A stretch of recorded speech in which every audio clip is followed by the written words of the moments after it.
রাজ্যের সকল কন্ট্রাকচুয়াল কর্মচারীদের বেতন কিন্তু বৃদ্ধি করা হলো। ফিন্যান্স ডিপার্টমেন্টের তরফ থেকে নোটিশ জারি করা হয়েছে। রাজ্যের চুক্তিভিত্তিক কাদের বেতন বৃদ্ধি হলো এবং কত বেতন বৃদ্ধি হলো নোটিফিকেশানে বিস্তারিত দেখে নিন। ফিন্যান্স ডিপার্টমেন্ট থেকে যেটা জানানো হচ্ছে, রাজ্যের যে সকল কন্ট্রাকচুয়াল ড্রাইভার রয়েছে, বিভিন্ন জায়গায় তারা কাজ করছেন, তাদের বেতন কিন্তু হিউজ অ্যামাউন্টও বাড়ানো হলো।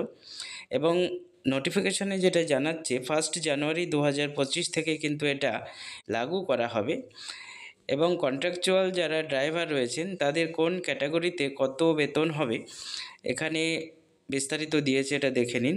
অন ইনিশিয়াল এনগেজমেন্ট অর্থাৎ ন্যূনতম বেতন কিন্তু 16,000 এবং 5 বছর হয়ে গেলে 20,000, 10 বছর হলে 25, 15 বছর যদি হয়ে যায় তাহলে 31 এবং 20 বছর হলে 38,000 পর্যন্ত কিন্তু বেতন হবে। বিস্তারিত আপনারা এখানে দেখে নিন। ফিন্যান্স ডিপার্টমেন্ট থেকে নোটিফিকেশান জারি করা হয়েছে। রাজ্যের কন্ট্রাকচুয়াল যে সকল ড্রাইভার রয়েছেন তাদের বেতন কাঠামো বৃদ্ধি করা হলো এবং পূর্ণাঙ্গ যে ফিন্যান্স ডিপার্টমেন্টের নোটিফিকেশান সেটি আমি এখানে তুলে ধরলাম।